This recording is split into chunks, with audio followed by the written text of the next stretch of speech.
Just tell me when, Dan. So, Go ahead. okay. Welcome to episode 170, I think. Pretty sure it's 170 of Trek Yes.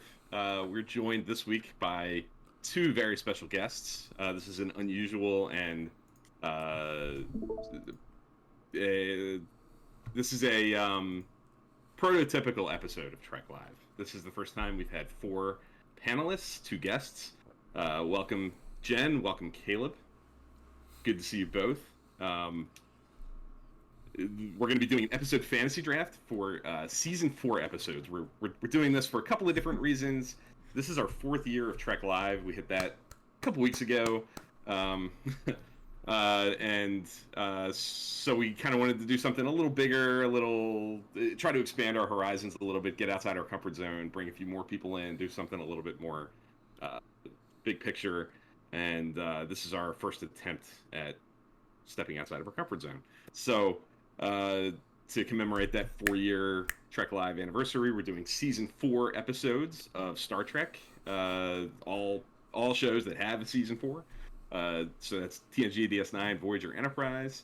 2-parters, 3-parters come as a package deal in this fantasy episode draft. We decided to include cliffhangers that stem from and into preceding and succeeding seasons. Yeah. So things like Best of Both Worlds, Redemption, Scorpion are all eligible. And we're going to go 10 rounds. There are 86 potential episodes on our draft board that we'll be putting up here. And 40 will be picked. So we'll have a nice batch of undrafted to look at as well. So those are the kind of ground rules. We're going to get right into it. We're not going to do our typical rewatch recap and our typical business at the beginning of the show. But before we get going with the draft, I do want to give a quick minute to Jen and Caleb. Dan and I wanted to ask you both to talk a little bit about your Star Trek fandom, just for a couple minutes. How long have you been into it? How'd you get into it? Tell us your Star Trek origin story, quick version. And are you a sports fan? Do you have a fandom of that sort as well? We're eager to hear both. So Jen, you're first. You're up first on the tour, so start with. Well, hi. I'm glad to be here. Thank you so much for having me. I'm a lifelong Star Trek fan. I grew up on TOS reruns, and then reading the TV guide one day and oh my goodness, there's going to be a new Star Trek series, a modern version of TOS. Like, this is going to be great, and so TNG from the beginning, and then everything else. Then I've always loved it. Nice. I am a sports fan. I love NFL football. I'm a huge Eagles fan, and I also like to play fantasy football. So this is pretty much awesome, combining two of my favorite things to do. We agree. And just a real quick piece of backstory: Jen and I are essentially neighbors. We both live in Pennsylvania. We live like a stone's throw from each other. Yeah, we're literally like Super 5 cool. minutes down the road from each other. Yeah. Which is kind of fun. Literally neighboring zip codes. So, welcome, Jen. It's a long time coming. We're thrilled to have you here. Thank you so much. Yeah. And Caleb, what about you? So I have a very similar story. I grew up on TOS reruns on the Sci-Fi Channel. I actually missed just about all of the Berman era Trek in first run. So I came to that era through Netflix and rewatches, actually when I was in college. And then Discovery is actually the first show I've been able to watch in original run. And I think that also adds to why I enjoy that show so much. I think it's up there with DS9. It's fighting for that number 1 spot. I'm also a sports fan. So I'm in the Baltimore area, so I'm a huge Orioles fan, even though I'm sorry. It's the Orioles. It's been a hard couple weeks. It was like we peaked with John Means no-hitter, and then that was a wrap. I was like, all right, that was our benchmark for the season. And I like football too. I'm a Ravens fan, but definitely more baseball than football. Cool. Very cool. Well, again, welcome to you both, and thank you so much for joining us for this sort of experiment on our show. We typically, obviously, our show is called Trek Live. We typically do these things live. We're pre-recording this because of the variables and the potential for needing to split this up into 2 parts. We're kind of expecting to do that. Look for part 1 to be the first 5 rounds with this intro, and part 2 to be round 6 through 10. Maybe a quick look at what's left, favorites of the undrafteds, and then we'll wrap it up. To hopefully make it a more pleasant viewing or listening experience. So I think we should get right into it. We did kind of our rule of thumb when we have these is if we have a guest, we instead of getting super fancy or overly random with the draft order, we let guests go first. So we flipped the coin the other night for Jenn and Caleb. Jenn won the coin toss, so she's going to have the number 1 pick. Caleb's going to go second, Dan's going to go third, I'm going to go fourth. We do not snake, which means that after I pick at number 4, it'll go back to Jenn and work its way back to me, as opposed to kind of going down and back up. And so you see a draft board on the screen. That's everything that's eligible. Hopefully. Hopefully, if everything goes according to plan. Like I mentioned at the beginning, 2-parters are package deals. 3-parters are also package deals. There's some 3-part choices on the Enterprise front of the 4th season. So very eager to see where people go. I love this as a format. I think it's a neat way to talk about favorite episodes in a way that's not just rattle off your favorites. There's a little bit of a competitive nature to it. You can't just pick anything you want. Sometimes that choice gets taken from you, and you have to maybe go a little bit deeper. So, if Dan, you're ready for the... Let's do it. Yeah. I will probably be relatively talk less just because I'm doing a lot of the back end stuff. So, sure. Yeah, go ahead. Okay. You're on the clock, Jenn. All right. This is great. I mean, I think in all my years of playing fantasy football, I don't think I've ever drawn first pick, so I'm very excited. I took this seriously.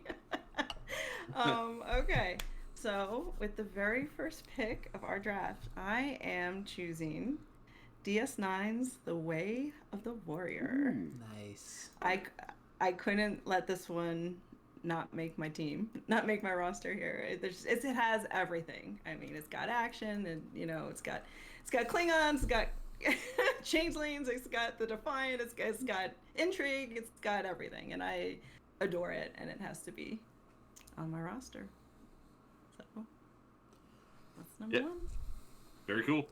I think you'd be hard pressed to find anybody who doesn't love it. And anybody have anything to add to The Way of the Warrior? It's a great pick. I just hit that on my rewatch, so I could definitely understand picking that first for your first pick. It's got everything. It's a perfect pick. I agree too. I'm actually coming up to that spot in my rewatch soon as well, so I'm very much looking forward to it.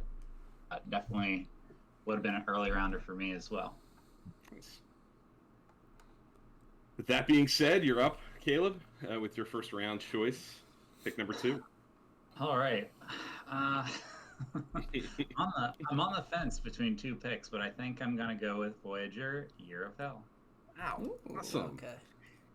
I had a hard time with Voyager on my first watch, the first couple of seasons, and Year of Hell was the first episode where I was just really blown away start to finish. So there's a strong personal connection to that one, and I think it's one of my favorite Voyager episodes overall. So it's great to see that be one of the ones we could pick tonight. So awesome. Yeah, I love Year of Hell. I think of that and Deadlock for me as the 2 episodes that I kind of like consciously felt like I were like major milestones in my first experience as a kid with Voyager, feeling like I fell in love. I think there's something about like seeing the characters in such distress that makes you realize how much you learn to like them. Kurtwood Smith. I'm a huge fan of Kurtwood Smith, and I think that was great to see him in a really unique role. I mean, this felt like a movie. This could have easily been on the big screen, I think, out of all the Voyager episodes. So couldn't agree more. Yeah, I agree. Classic villain, like you said.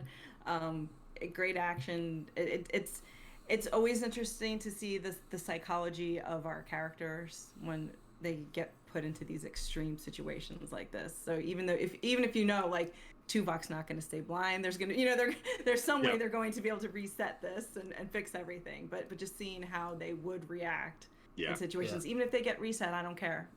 We still got. They might not know that this happened, but we know. Exactly. And so great pick. Couldn't agree more. And I love the fact that, in my mind, maybe it's me, and I won't say anymore. I'll talk about it when I get up. I'll allude to it. Well, you are up. I am. No, you're up. You're up. Oh, I'm up. Okay. You're up. Sorry, I got that order mixed up. I was about to predict what you were gonna pick. So for my third. Are you gonna snag what you thought he was gonna pick? Yeah, that's what I'm thinking. Because now No, I'm gonna go with what he was gonna pick. So I'm gonna go with the Best of Both Worlds, part 1 and 2. He knows me so well. It's Caleb talked about Year of Hell being a movie. I think Best of Both Worlds is kind of down that same kind of avenue. Very cinematic. It's very big, and it's got everything. It gives the whole cast everything. Everyone's got something to do in it, and and I know Bill wanted it, so I'm gonna pick it. Yeah, he's right. That's what I was about to say. That I was surprised. Like I think it's awesome that the way the Warrior and Year of Hell went 1 and 2. I would have taken Best of Both Worlds if I was in your spot, Jen, picking number 1. And of course, Dan, kept it out of my hands. I'm also kind of like you said, Caleb, and this happens, I feel like, all the way through it. I'm torn. I'm looking at 2. And I'm going to go with... I was talking about it last night on Twitter from when we're recording this. I'm going to go with Scorpion, also from Voyager. It had an anniversary recently, too. Yeah, just yesterday. Part 1 premiered in 97. On May 21st, and that's one of the things I mentioned was I remember that night like it was yesterday. As a kid, I was 10, and there are moments in that first part especially that I'll just never forget. Sitting on my couch, literally with my jaw on the ground. I think the Species 8472 stuff, things in the score, the big bombastic, percussive. I can hear it in my head right now. The Borg cubes chasing Voyager down, and 8472 bursting through the Borg cube hull to knock Harry Kim down and give him a real problem. Those kinds of moments are just seared into my head, and it's some of my favorite Star Trek stuff, and definitely among my favorite Star Trek memories. Experiencing that for the first time. So, Scorpion. I just always have the image of Janeway on that catwalk. Oh yeah. That's just steered into my brain as just such a moment for her as a captain, and it's just and the whole thing. Yeah, Scorpion. I would have been surprised if one of us didn't pick Scorpion in the first round. It's a great pick. Yeah, and I think I've heard that Scorpion tale, that fable or whatever it is. Whatever the official label for that. A little bit of a cliche.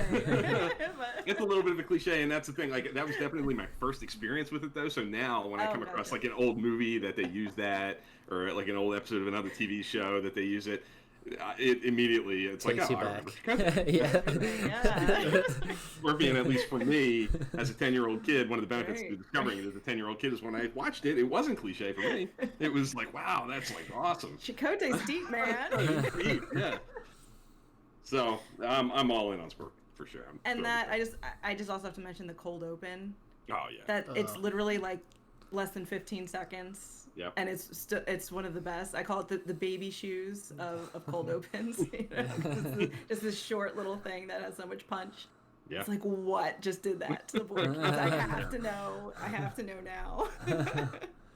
So good. Yeah. Any thoughts on Scorpion, Caleb? Oh, I had a feeling both this and Best of Both Worlds would go in the first round. It was tough to decide between this one and Year of Hell for sure. I had a feeling a Voyager pick would be my first pick. But yeah, it's a great one. I mean, Species 8472 is really, really cool. I'm actually excited to rewatch some.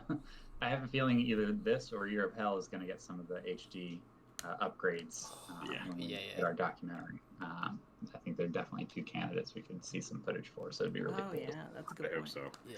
That's a good point. Both of them have moments that definitely would benefit, for sure. Okay, let's get into round 2. Back to Jen. Back to Jen. All right.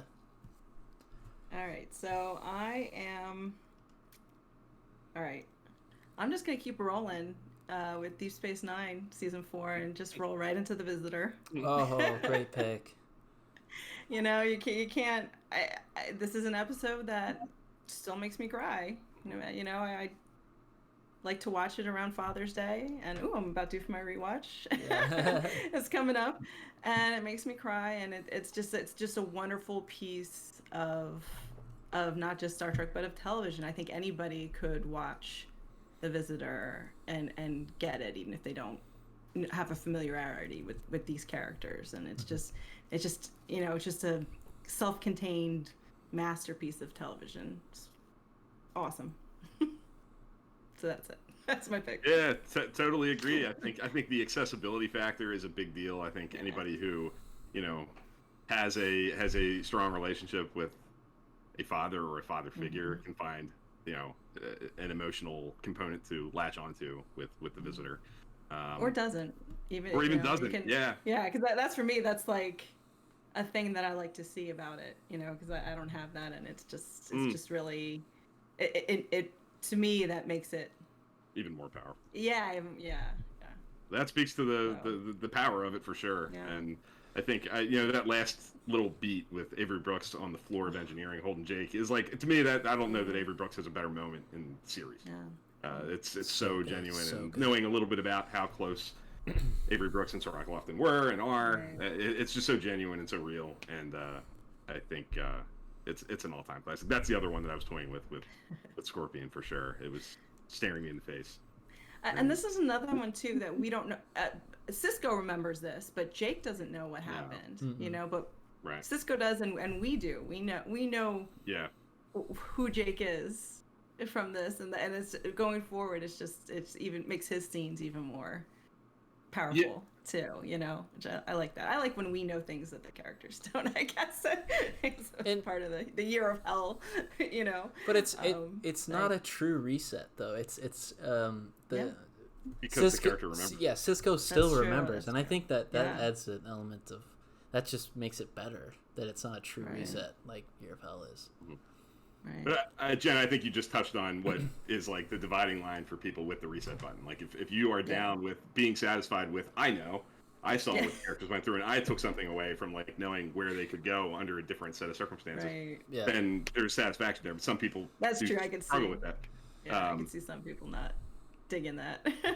Yeah, but I think Visitor did find like a really innovative way to save themselves from that potential hurdle by giving Cisco, like, I think just they don't come right out and say, I don't think that Cisco like clearly remembers it, but it's all over Avery Brooks' performance when he's sitting there with Jake and engineering. Like, he knows exactly what just happened and what he just lived through, and I think that definitely adds to the power of it too. Mm-hmm. So. Any thoughts on The Visitor, Caleb? So I'm a big fan of Tony Todd. I'm also a huge He's the Cisco man. fan.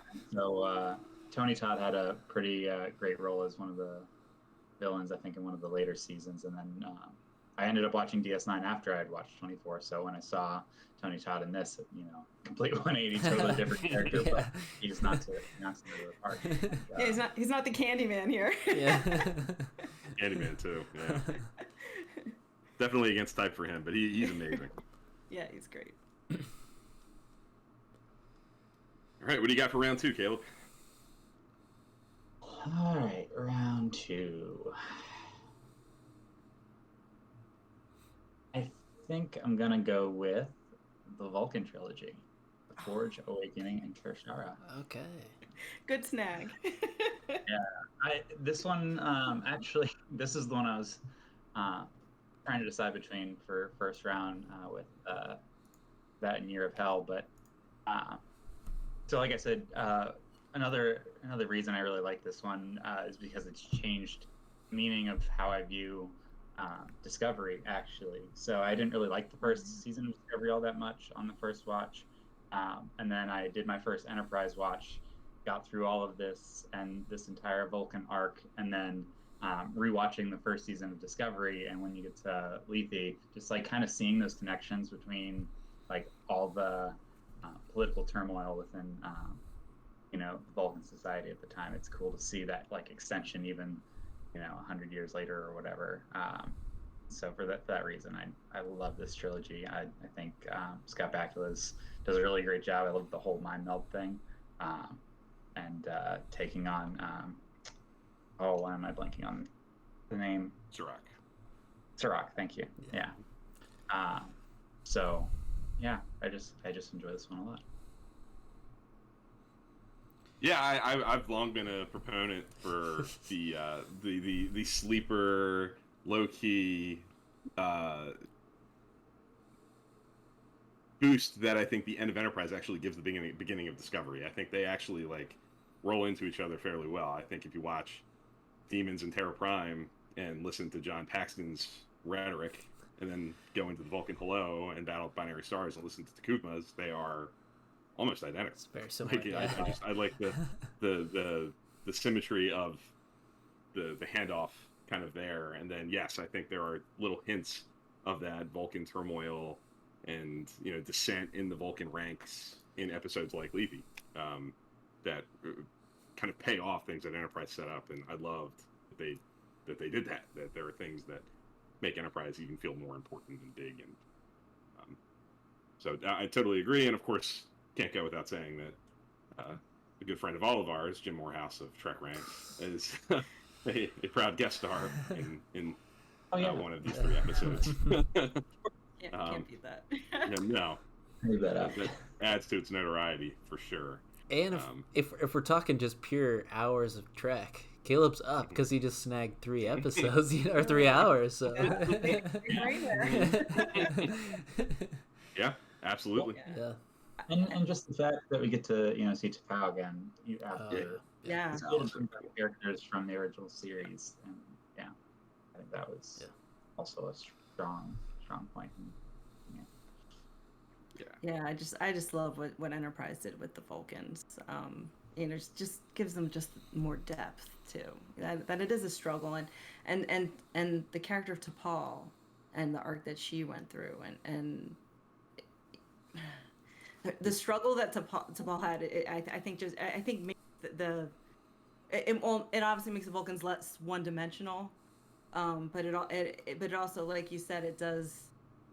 It gives you things to build on to the future. Like it makes sense.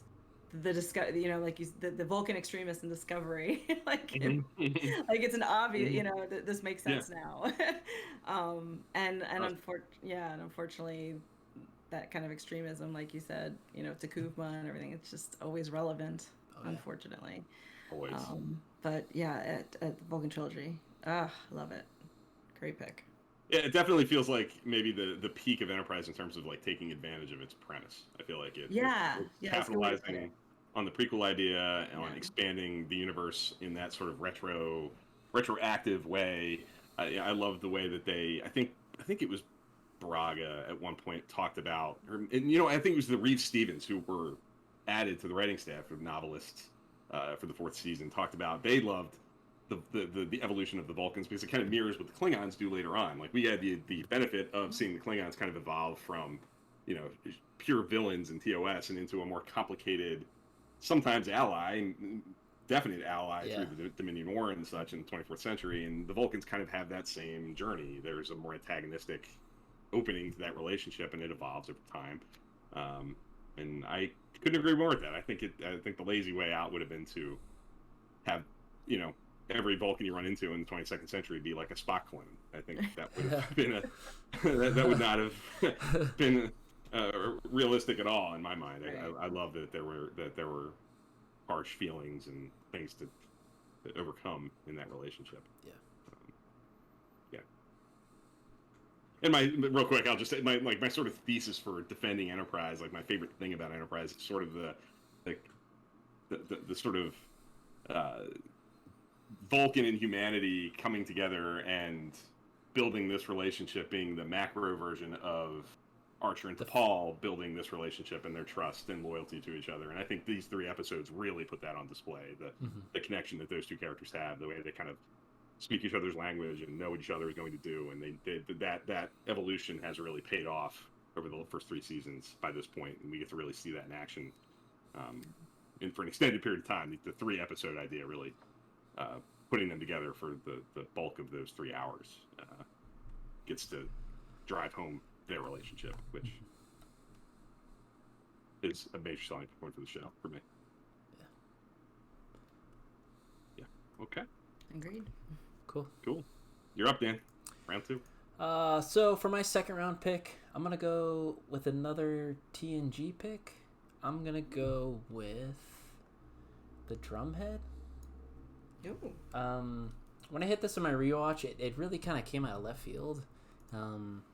I just remember being blown away really early on, and I know people kind of always just when they think of this episode, they think of Picard's soapbox speech at the end.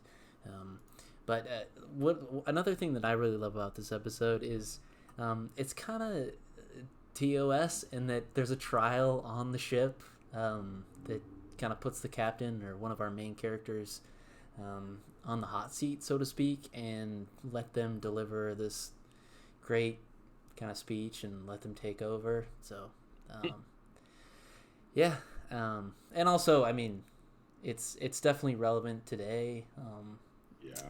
For sure. So, all that being said, that's why I picked it. It's just one of those ones that in my past rewatches, it always, whenever I hit it, it just, oh yeah, it was a solid episode. Yeah, I definitely love the Drumhead. I think it's really skillfully directed by Jonathan Frakes. Courtroom dramas have there's always a risk factor to kind of just being talking heads and not being very dynamic. And I think he does some really interesting things in that. Oh yeah, sort of courtroom set that they reused for. It's a classic TNG. Recycling sets and stuff. Yeah, repurposing standing sets. But really, really well done, and really, excellent use of existing resources. You can tell, it's a money-saving episode. It's a bottle show, but it never feels boring, and it's quite the opposite. It's timeless and endlessly relevant. Oh yeah, incredible performances. Top to bottom, it's a great one. Yeah, timeless is the right word for it. Admiral Seti, is that her? Yeah. Seti. I mean, what a timeless villain she is. Yeah. I mean, she's got to be one of my favorite one-off villains. But she's that kind of person. That kind of danger is always relevant. Again, unfortunately, we're gonna be talking about that kind of stuff a lot because that's what Star Trek really well. And she's the perfect example. I mean, she's the it's painful to watch. At times, like it's stressful and it's really uncomfortable, and it's because she does does a great job with that in Picard and every, like you said, acted top to bottom. Acted so well, and I didn't know you said that was Jonathan Frakes. Yeah, it was. Yeah, that's awesome. I love him. It was well directed. It was great pick. Yeah. That's Caleb. So I'm actually in the middle of a TNG rewatch right now. It's my first time seeing a lot of these episodes. Ooh, yay. And I want to say almost 8 years. Okay. So that was at the start of college. So actually, Night Terrors is my next episode. So I haven't gotten to the drum.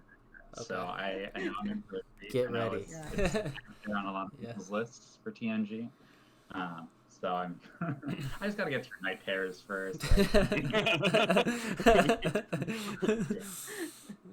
a sign of good things to come. Yes. The last several episodes I remember are pretty solid in that season 4. Yeah, the Drumhead's definitely a highlight. I think Picard gives that speech in the courtroom at the end that gets a lot of play. But I think his last lines to Worf at the end of the episode about the most dangerous of villains don't tend to twirl their mustaches is so good. True. I think about that all the time. Like I see it. I think about people that job and things like that. Like, like, because you don't look like a villain doesn't mean you're not a villain. Yeah. Cool. So that I think is a unanimous good pick. All these are good picks. Yeah. You're no so wrong down answer. It's to here. Star Trek. Yeah.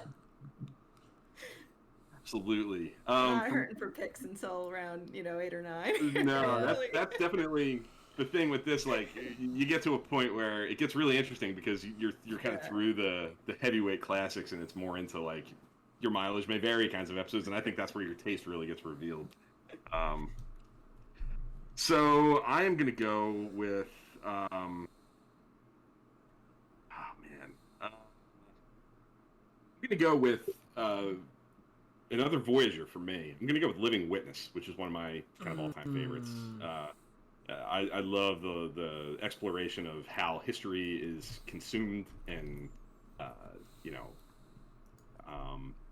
can sometimes be misconstrued and twisted and unreliable. And I love the sort of it's a mirror universe episode, but not really. The sort of innovativeness of kind of capitalizing on that whole idea, giving those actors things to play that are totally different without maybe taking the easy way out and just kind of doing a mirror universe story.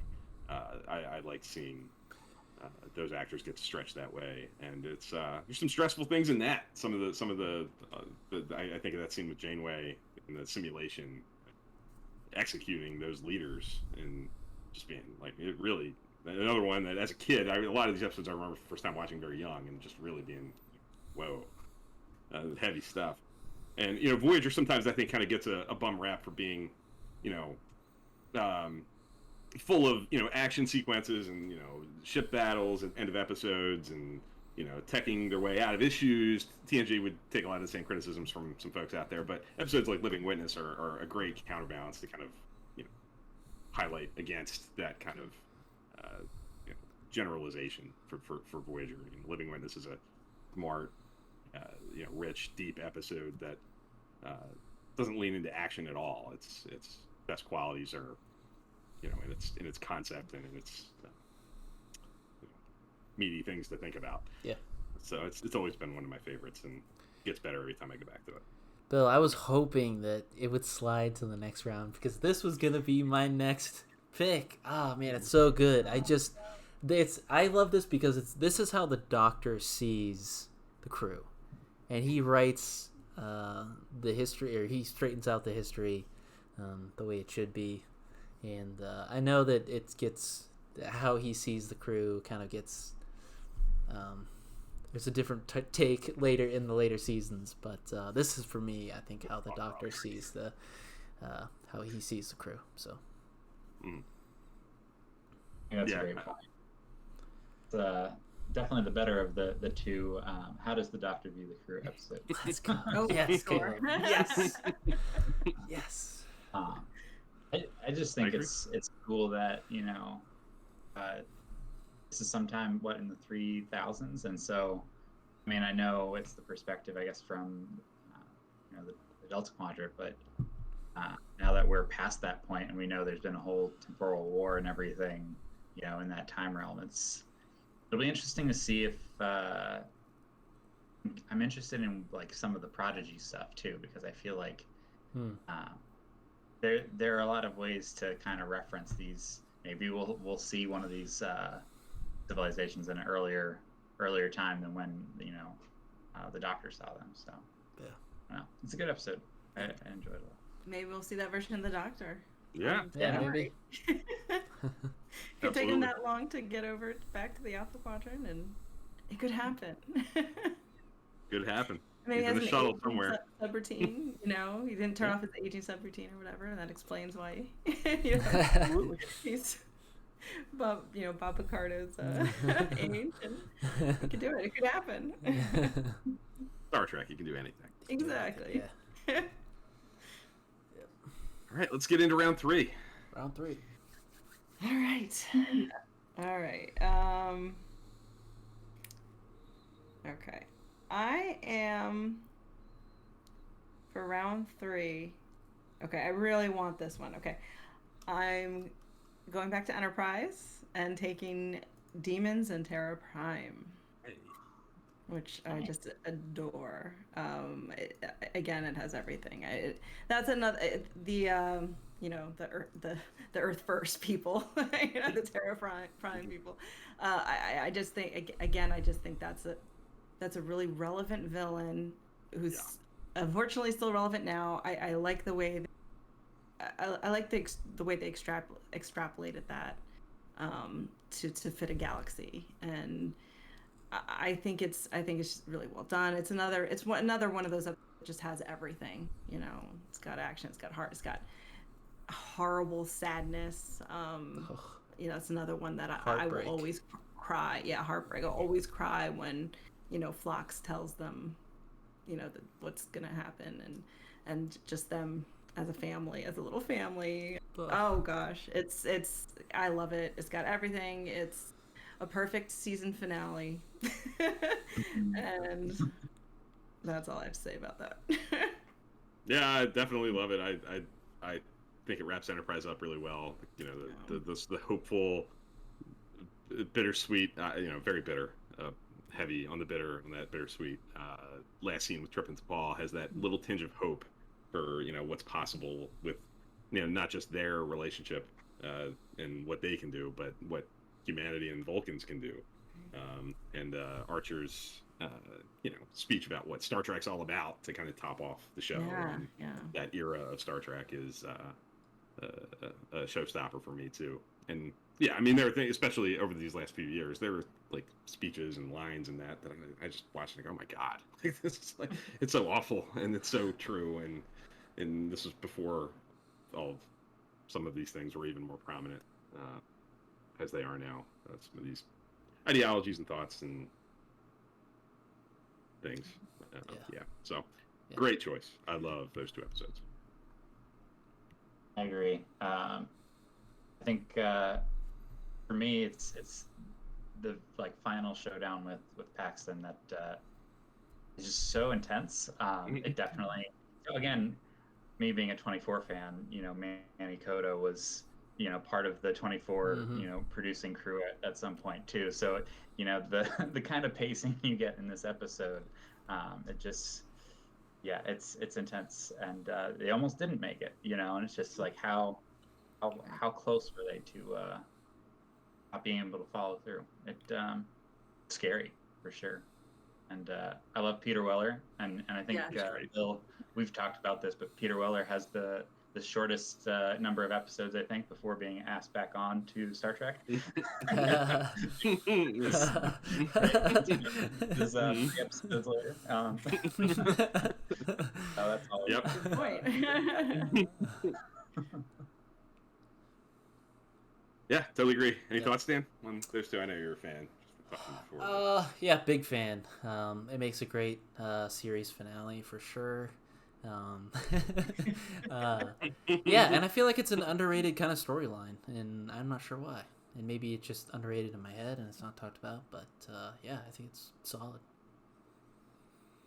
Yeah, I think it pays off things that are enterprise-wide from start to finish, but I think it also tops a lot of the arcs that were kind of kick-started in the 4th season. It's a satisfying end of the season and the show. Like, it operates on a whole lot of levels. And even, I think it's a more effective ending for the 87 to 2005 sort of Star Trek run than it's the episode that followed. And there's also so much potential for a season 5 there too. Yeah. Oh my gosh. Which just drives me crazy. It's They were in such a stride, and there's so many different places they could have gone with it. Yeah, it's endlessly heartbreaking. Every time I hit season 4, it's like this painful experience. It like rips open all those old wounds and kind of knowing the potential that is not to be. But glad you got it. It's a great one. What do you got, Dan, for your round 3? For my round 3 pick, I am gonna go with. Wait, Caleb. Yeah. Oh yeah. Caleb is. We can. I traded with. He's good. Yeah. Oh yeah, Caleb's up. I got all the dogs. All right, I'm up. Thanks for the save, Jen. By the way. Thank you. All right. I am gonna hop over to TNG. I need to draft myself a Klingon episode, and I'm going with Reunion. Love it. I remember on my very first watch of TNG just completely loving Susie Plaxton and Kalar's her performance as Kalar, and she's only in 2 or 3 episodes as Kalar. Like we meet her once, and then we get this, and you go through halfway through this episode, and it's just like this intense little spat between Worf and his brother, and it's just like complete 180 halfway through the episode. Every time I watch it, I get blindsided, and it ends really strong, and so I love this one, and it's pretty high up on my list in Klingon episodes. Yeah, I think it's an all-timer ending too. I love that last couple of moments with Worf, Riker bursting in trying to get him to stop, and no, he's not going to stop. I love that. I think that those last few moments, and that the scene with Kalar at the end as well, that their last kind of moment together is a heartbreaker and kind of an all-time Michael Dorn moment. Yeah, for sure. So love it. Great choice. Yeah. And Any thoughts, Jen? Or Susie Plaxton. Yeah, that's amazing. She's amazing. Yeah, She's so good. She's incredible anytime she shows up. Love her. She's my highlight of that episode. She's my highlight of any episode she's in. Fair. Yeah.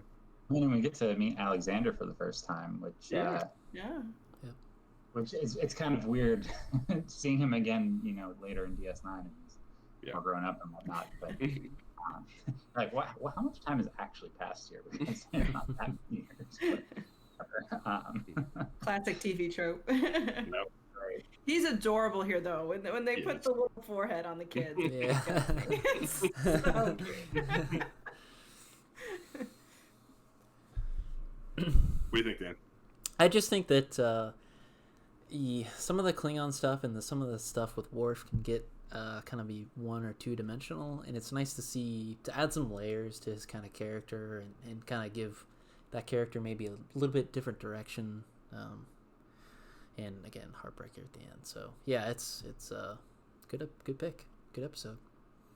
I think it's kind of a very, maybe not the first. I think coming of age and conspiracy might be the first indicator that TNG is going to play a little bit with serialization, but Reunion's definitely in the version of TNG that it kind of becomes the first time that they kind of lay down the gauntlet, that things that they did in previous episodes might rear their head around again. Yeah. Things in Sins of the Father are paying off a season later, and Kalar's coming back, and outside of Q, they didn't Black Sign of Troy. Like, they would do that here and there, but those episodes tend to be very episodic, and these bringing Kalar back and the Klingon Worf discommendation stuff is all connected very heavily to things that happened before. So some early examples of Trek kind of being willing to play that game, which I think has become such an important piece of its arsenal. Yeah. What do you got, Dan? For my round three pick, I'm gonna go with a Deep Space Nine episode or episodes, Homefront and Paradise Lost. That was my next pick. It was staring me right in the face. I just hit it in my rewatch. It if we're talking schemes and type of episodes that I've already picked, it really goes well with the Drumhead, because I think that's a kind of a similar episode.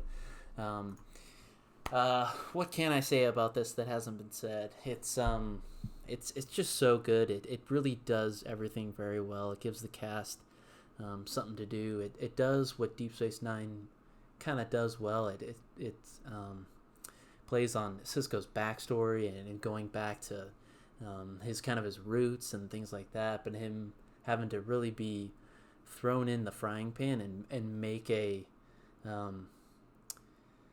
make some really tough and hard command decisions. And also it plays with paranoia that has been kind of building and building and building throughout this first half of the season with the changeling threat. It plays so well off of what they've done before and the serialization. This is really ahead of its time. The social commentary is there as well, but really ahead of its time with again, what Deep Space Nine does the best is playing off what they've kind of done before. So could not leave it off the board. Love it. I just watched it myself. Yep. Yep, I was gonna go there next. I totally agree with everything you said. I love it. When you watch this episode, I mean, you would think, man, this is a really heavy-handed 9/11 metaphor they're playing with here, and then you're like, oh wait, this came out in 1995. Before that, yeah. No, it's another example of Deep Space Nine just being so prescient in their themes and in all their themes of what they tried to accomplish and what they did accomplish, and I love when they go to Earth.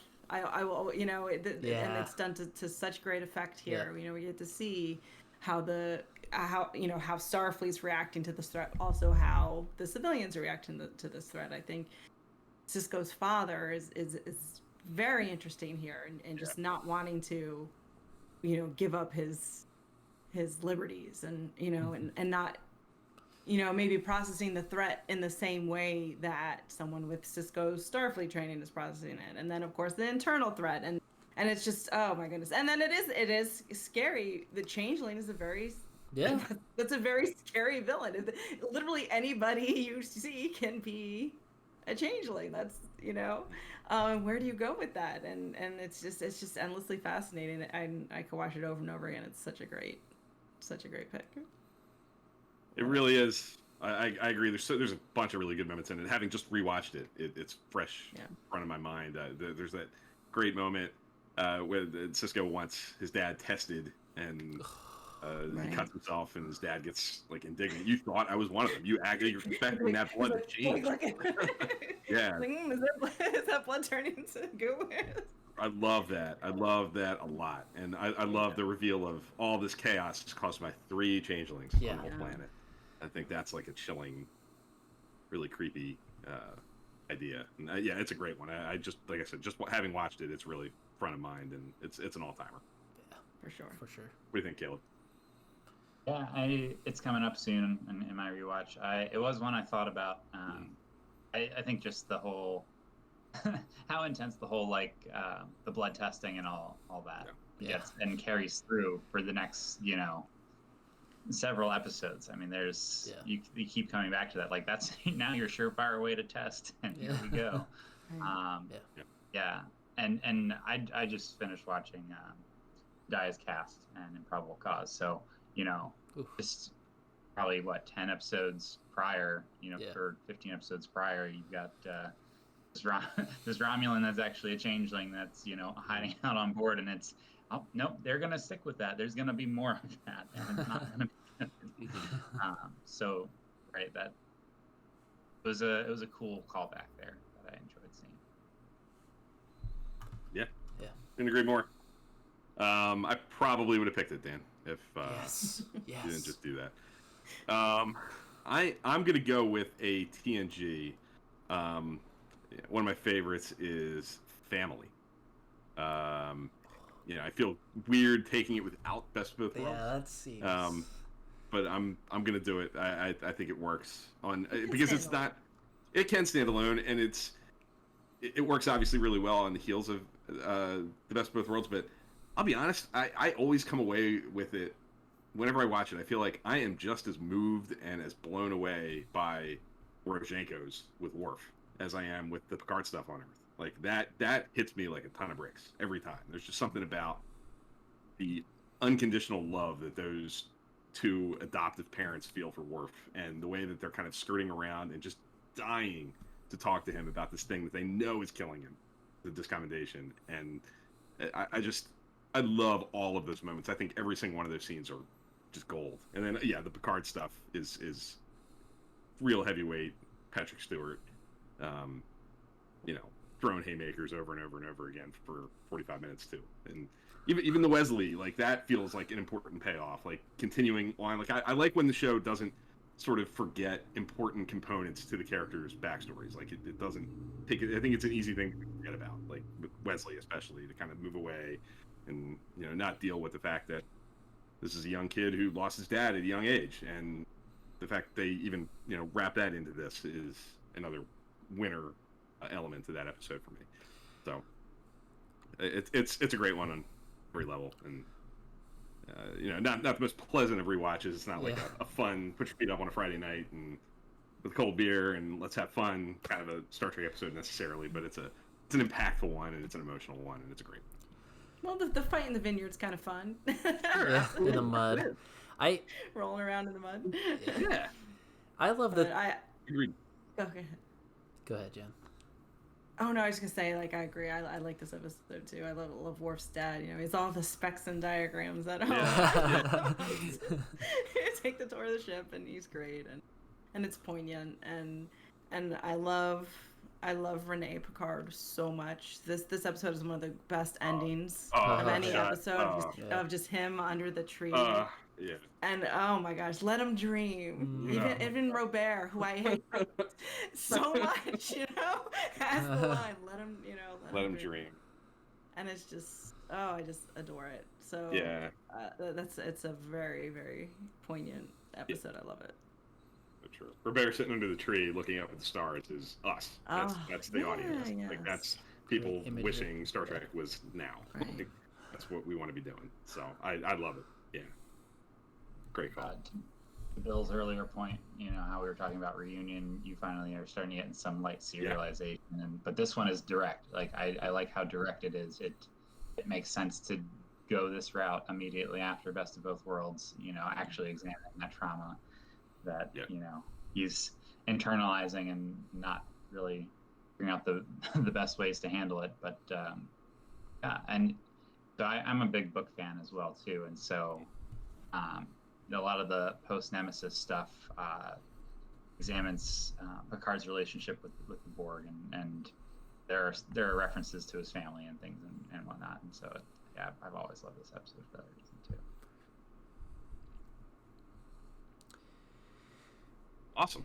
Yeah, I'll be quick. I love this because how often do we see one of our a character that is so strong, or characters that are so strong, and then just the next week it's just like business as usual. So I'm glad we finally get a reaction to something that is very traumatic, and also it's really relatable because I'm sure everyone here can attest to this. But whenever something bad happens or whenever something good happens, what do? You usually call your parents, call your sister, call your brothers, whatever. So I think there's some great relatability to that, and taking comfort in family is something that I see in this episode. So yeah, that's such a great point, such an important point. Yeah. Because this is for the character of Picard, Best of Both Worlds is one of his defining moments, and giving him time to process it like this was a really good way to do it. There's a great scene in the beginning with he's speaking to Troy, and she's still kind of concerned, I think, of like, okay, well, why'd you pick going back to France?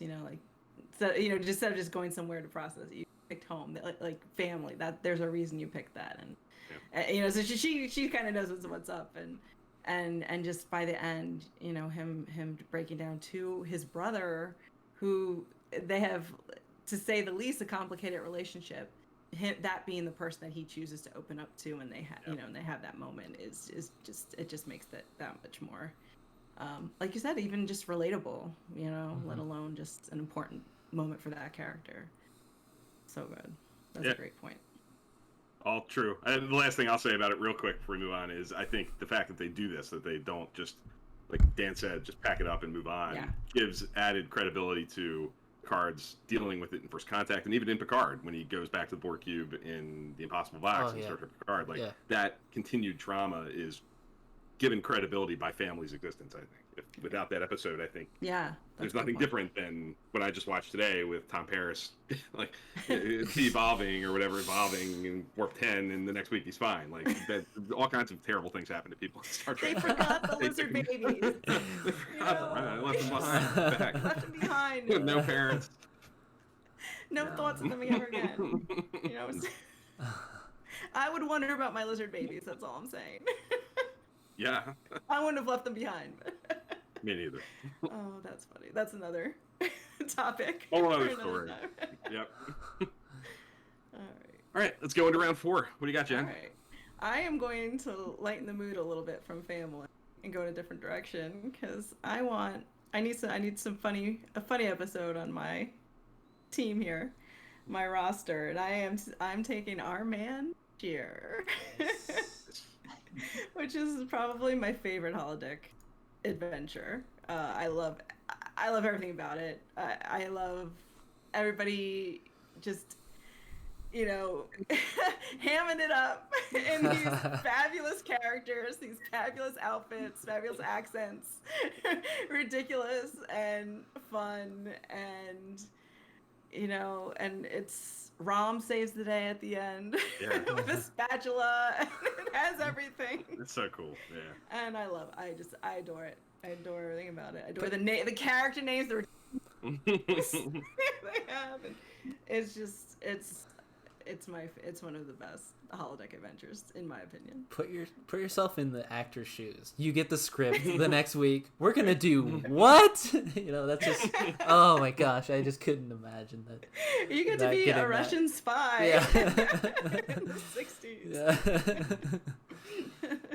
Well, and I love Julian Bashir. I think the first couple of seasons is really hard for Siddig to find himself and find that character, and once you get to this episode, it's like, yep, Julian Bashir, I'm good. That's all I need. I think and there's some great moments with him and Garrick kind of coming to an understanding with each other too, with that, because he did shoot. He did. Yeah, I mean, good. I'm sorry, Jen. No, I was gonna say we can retcon it that he had that he could put the bullet anywhere he wants, but not at this moment. We didn't, that wasn't a thing. Right, it's true. Yeah, no, I mean, I love James Bond, and I've always enjoyed this episode on those levels, but I feel like having just rewatched it, the thing that this last experience with it gave me was like, I feel like something hit me out of nowhere and was like, this episode's actually like really well honed at like really looking at who Julian Bashir is, like Caleb was just saying. I think it's an underrated exploration of that character, and it's a deeper. There's deeper stuff going on there than it's just a James Bond like homage romp. It has all those things, and all those things are great. Everything you said, Jen, is true. The Non-Visitor is killing it as that ridiculous character. There are lines that make me truly laugh out loud, especially. But they're all great. But the use of Garrick to put a mirror up for Bashir and make them constantly, every step along the way, like have these conversations that are like mirrored into his psyche, is what makes it even greater than I kind of, for the last 20 years it's been around, 25 years it's been around. I appreciated it more this time, like last week, than I have in its existence. It's a great episode. Yep.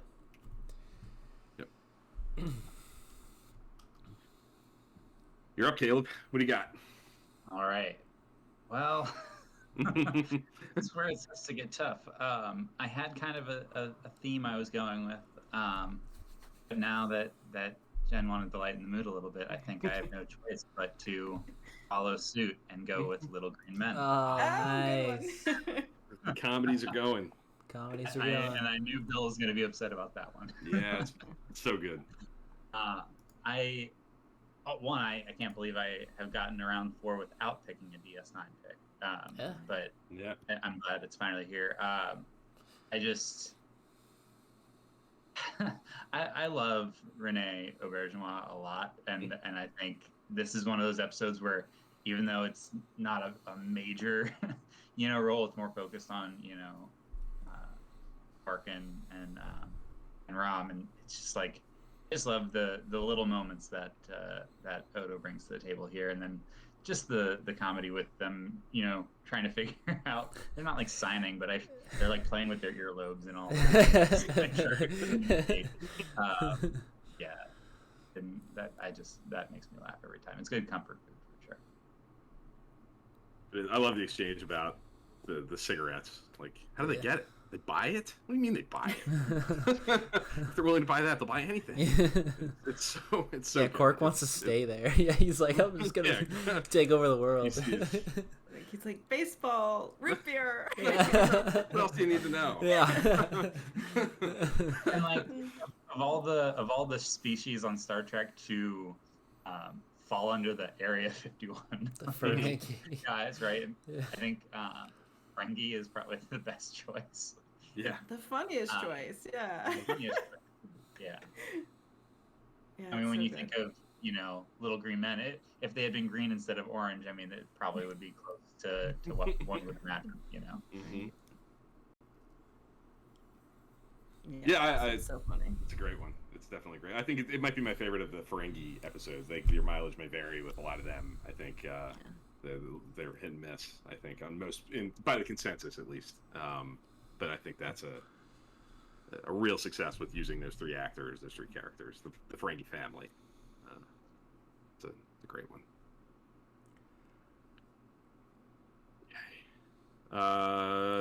Dan. This is tough because for me, I think there's so many good ones still on the board, but Yeah. I'm gonna go with an episode that is not a tough watch, but it stuck with me and it made an impact on me. There's dozens of other maybe quoted better episodes, but I'm gonna go with Hard Time, Deep Space Nine episode. Ooh. So Okay. good. I love It tackles a really tough, again, another Star Trek doing social commentary, but a tough topic about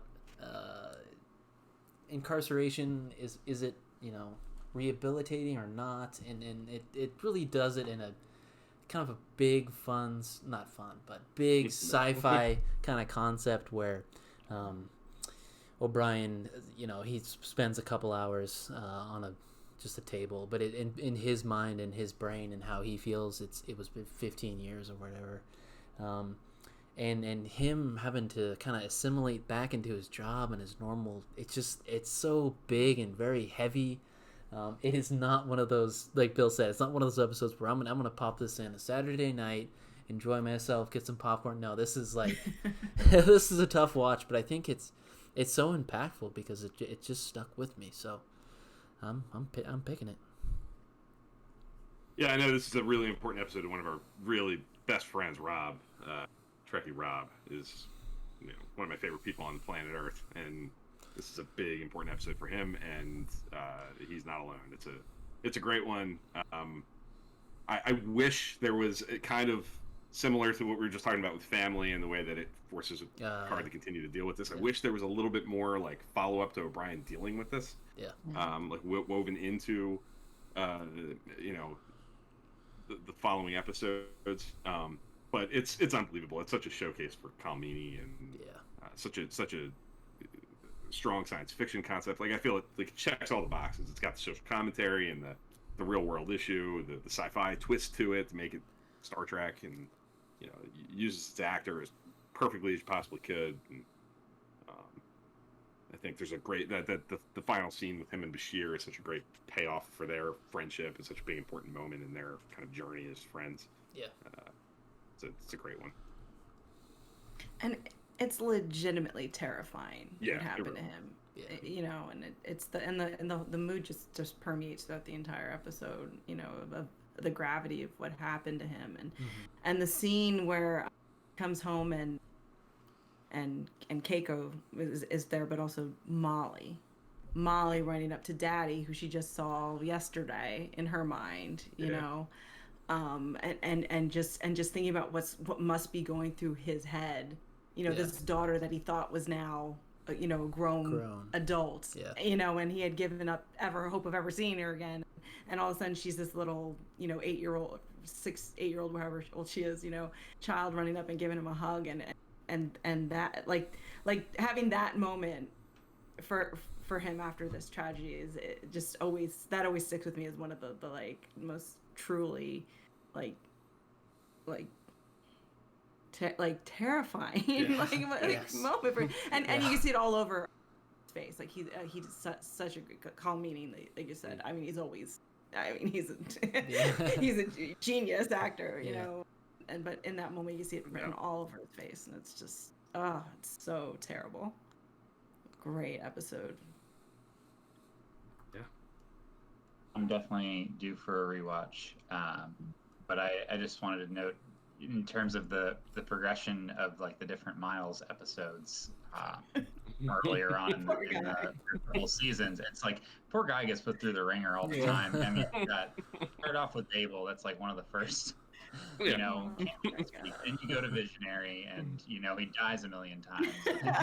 Has to watch it. Now you. Why do they have to keep doing that to him? Poor guy. It hurts. Poor guy. I love O'Brien. Can't catch a break. He's the most important man in Starfleet. Come on. Yep.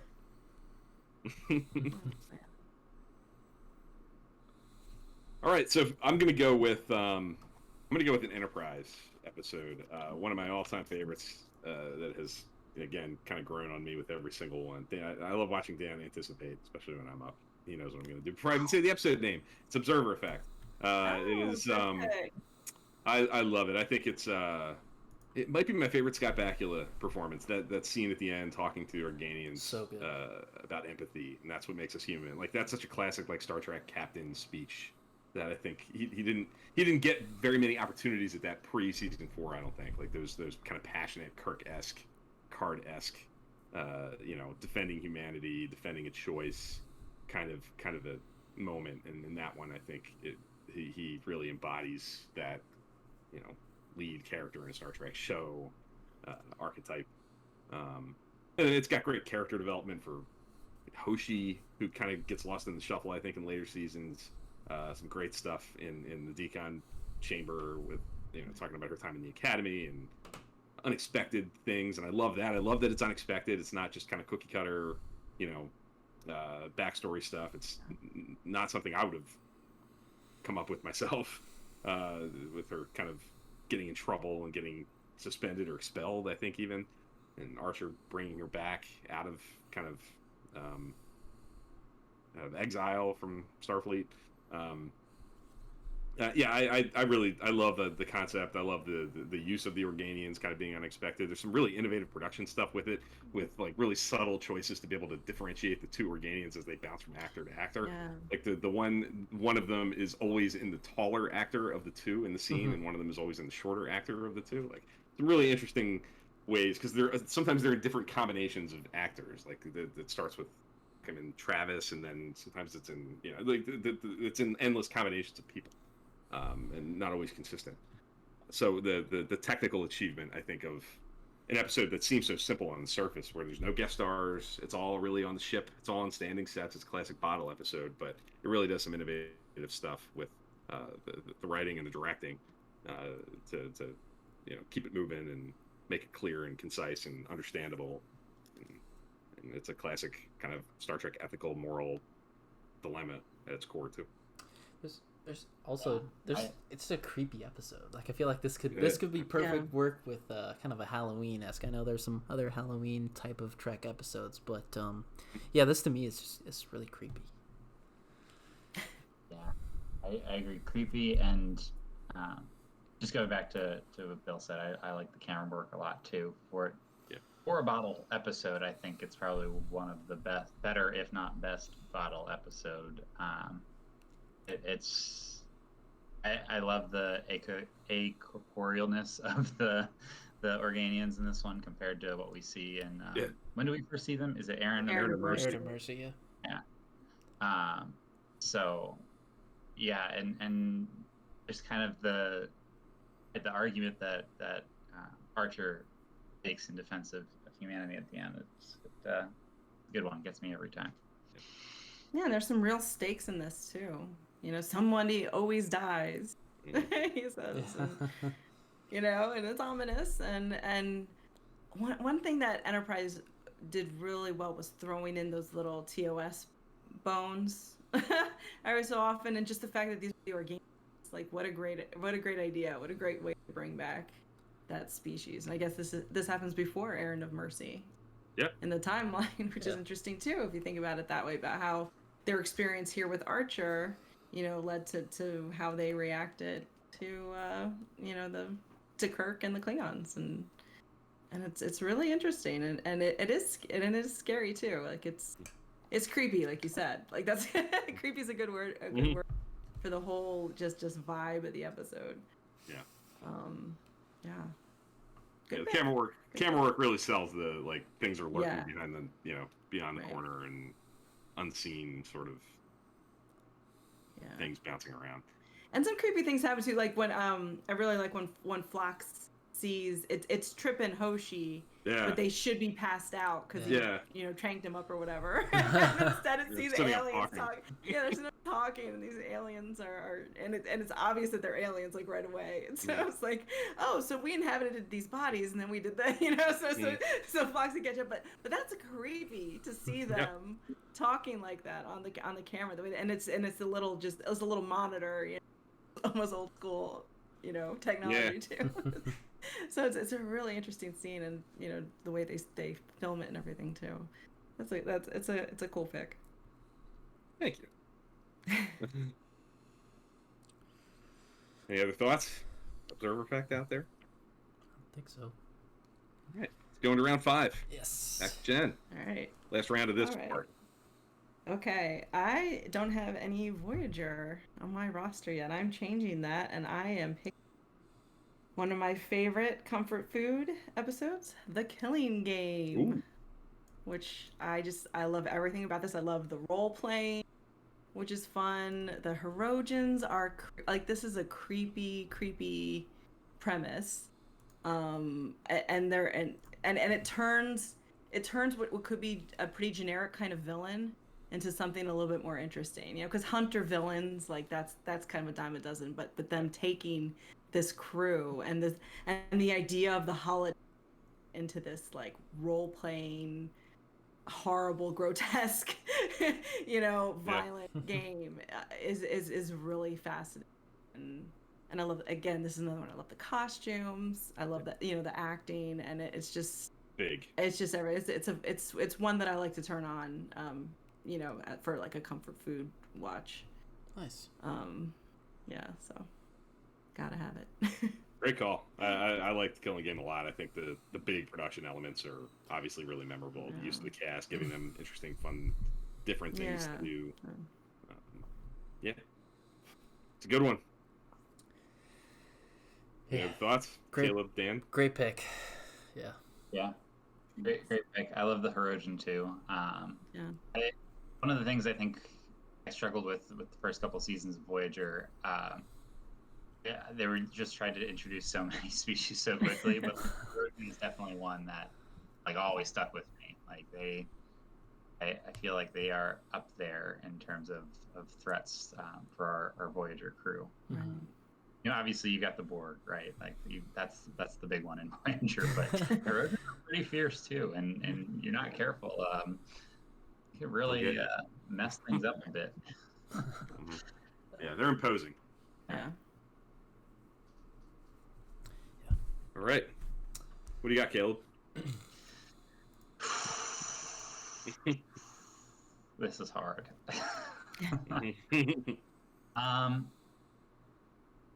You know what? I'm gonna go with In a Mirror Darkly. Good pick. There's another episode I really wanted to pick as well, but get the points with Enterprise's season 4 that we were talking about with Observer Effect, where it's just a lot of really awesome creative choices with cinematography, like obviously having like the whole mirror credits and theme was like really cool thing. Seeing the Gorn again, even though animated Gorn is a little weird. Does not age well. Right, we see the Tholians too in Mirror Darkly. Yeah. Oh yeah, and I think that's really successful, actually. And that was seeing that crystalline form of them is just wild. So, and I like that it's completely set universe and no ties to the Prime universe. It's just completely and then Emperor Hoshi, of course, it can't go without.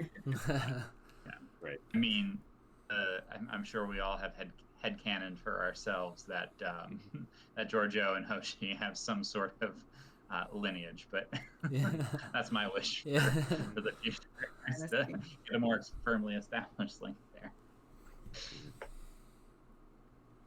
Yeah, I love it in Mirror Darkly. I thought one of the coolest things in Discovery's first season was I just remember being giddy watching. I think it was Despite Yourself, just the mention of the Defiant being there and discovering that, and it was like, oh my god, I can't believe they're doing this. So cool, and so unexpected. I really like it. I think it's the challenge within Mirror Darkly for me has always been like, there was such little precious time left to the divergence away from our characters, but I think the reason it works and the reason I think it's actually really successful and is important is it gives historical context to a character like Archer. I think the fact that Mirror Archer is so haunted by the knowledge of what our Archer becomes, it gives it that added weight and makes it like a useful diversion and something that does add something to the overall dynamic of Enterprise. And I think it unlike Deep Space Nine sometimes did, I think it found the right balance of camp and ridiculousness with Mirror Universe stuff, while still kind of having its own kind of I think Deep Space Nine went off course a couple of times, especially on the back end, with its tone on the Mirror Universe stuff. Where I think this is kind of pitch perfect for my money. Yeah, this is just pure fun. Like fun. For me, like it's just such a fun adventure into the Mirror Universe. This is I was thinking this in the Killing Game, if for the same two-parter that's just like just fun to watch, like a fun adventure. I love, gosh, Mirror Archer in the green wraparound. Yeah. Mirror neck, right? Just classic. Again, like the costumes are great. You're right. Wow. It's just the right amount of overacting and camp, but not taking it too far. Mirror Phlox is legit terrifying. It's just pure fun. I love it. I love that they didn't try to find like some way, that like our prime crew I like the way they did that. They're just like, you know what, this might be our last chance. Let's have a mirror episode of our of our crew, and it's great. And I actually love Emperor G2. I feel like I need to go. I feel like I need to write an essay on this, because I think some people don't like her. Like I like, kind of like she slept her way to the top, kind of like, what does that say? But I think of her as justice for Mirror Marlena, who's one of my all-time favorite characters from Mirror. Mm-hmm. And I think making the captain's woman take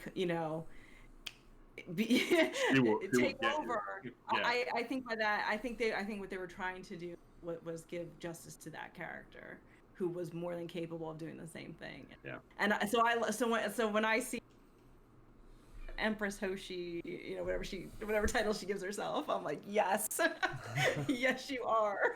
And it's satisfying to me, and it's fun, and I like it. I like it a lot. So, great pick. Very cool. All right.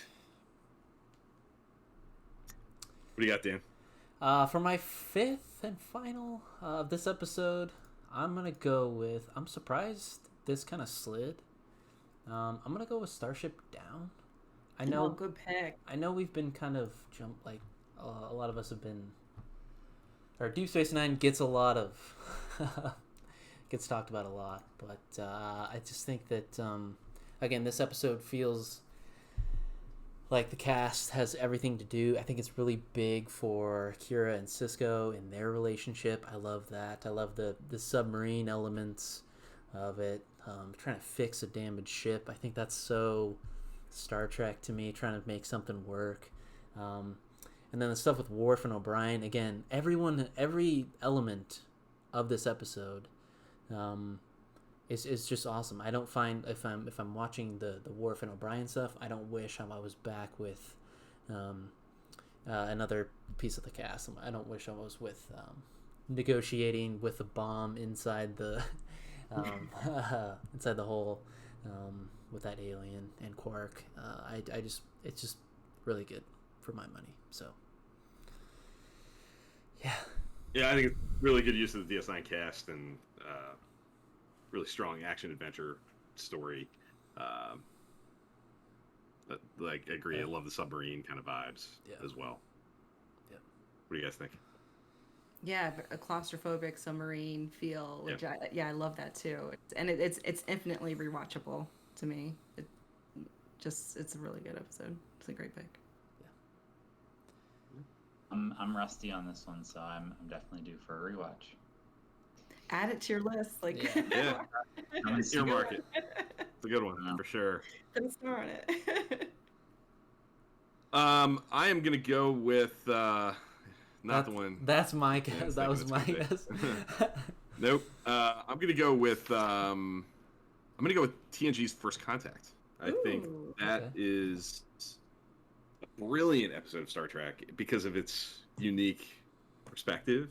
The look at the First Contact experience from the side of the alien society that may or may not be ready for it, and the messiness of that prospect. Not everybody's on the same page on that planet. Some people are ready for it. Some people can't wait to get on the Enterprise and get out there and join Starfleet. And I think the way that a lot of us would react if such an opportunity presented itself. But there are others who are just so not there. And that I love all of the guest characters in that episode. I think all three of the sort of primary aliens are real winners because of how distinctive their voices are and their perspectives are, and the positions that the episode puts them into. And I've always loved it. I think Picard's got some great scenes with two of those characters kind of dispersed throughout the episode. So it's always been one that I've loved, and I continue to, and it grows on me every time. And there's always time for Riker shenanigans. Yes. BB Newirth is on fire here. This is hilarious. This whole scene with her and Riker. It's hilarious. I love it. Yeah, I love her so much, and I love the character. Is her name Marissa? Marissa, yeah. Yeah, I love her character. I mean, she's one of my favorite one-offs, and I'm just so happy that she got her wildest dream, basically. Yeah. You know, she asked to stay, and Picard's like, "Yep, absolutely." You know, and that's where she belongs. I really wish that we would have gotten a follow-up on her adventures. You know, as the only person from her planet to, you know, be able to experience all this stuff, and she's great, and that's it's a great episode. I think that's really the mark of a real great one-off character, is when you really do wish there was a follow-up. Right. I think there's so many of them over the course of these 800 episodes that come and go, and a lot of the time you can kind of care less what happens to them when the episode ends. But that's one that, you know, really there's a lot of potential for continued storytelling with her. Mm-hmm. Yeah. Cool. All right, so I think that's going to do it for this outing.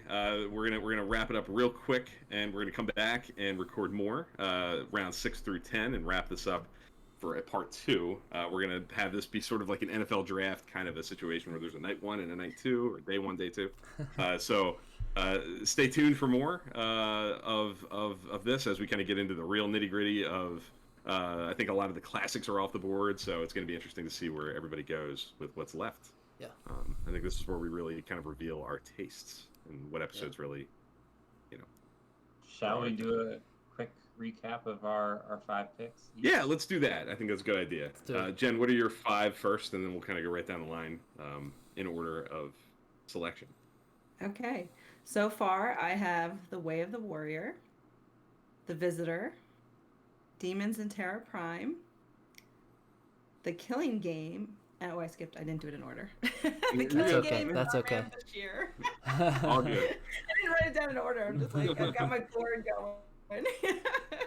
Alrighty. I've got Year of Hell, The Forge, Awakening, and Kershara. I've got Reunion, Little Green Men, and In a Mirror Darkly. A lot of two-parters. Yeah. 3-parters. Got lots of Trek. Yeah. Lots of Trek in my file. Yeah. So for me, I started with The Best of Both Worlds. I stole that from Bill. Next, I believe I kept it in TNG and went the Drumhead. After that, I switched to Deep Space Nine strictly. I went Homefront and Paradise Lost. Grabbed a 2-episode kind of two-parter, but not really in the title, so to speak. And then I went Hard Time for my 4th round pick. And then for my last pick, 5th round, to close out this episode, I went Starship Down. So. And for me, I went Heavy Voyager to start. I went with Scorpion first, and then Living Witness. And then I went over to TNG and took Family.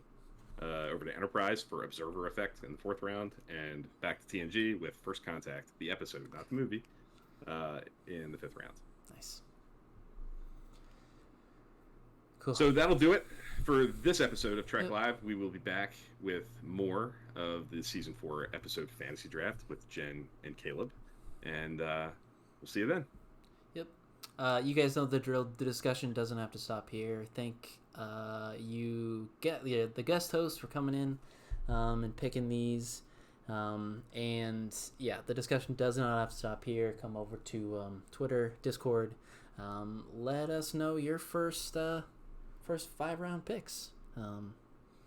Back for more. Yeah, Trek. we should probably go through with our Twitter handles real quick. Yeah, let's do that actually, real quick. Jen, how would we find you? There's a variety of ways that people can find you. I'm on Twitter. That's the best way to find me. I'm at EatAtQuarks on Twitter. And I also have a podcast that's called Snaptrack, and you can find us on Twitter at Snaptrack and wherever you podcast. Highly recommended. Snaptrack. Thank you. Thanks. Love Ross. Oh, Yes. yeah. He's got away with words, that man. What about you, Caleb? Yeah, I'm on Twitter as well, at Rogue Mogue, RGUEMOGH. Cool. Awesome. Yeah. Cool. We will be right back with more. Thanks for watching, everybody. Thanks, everybody.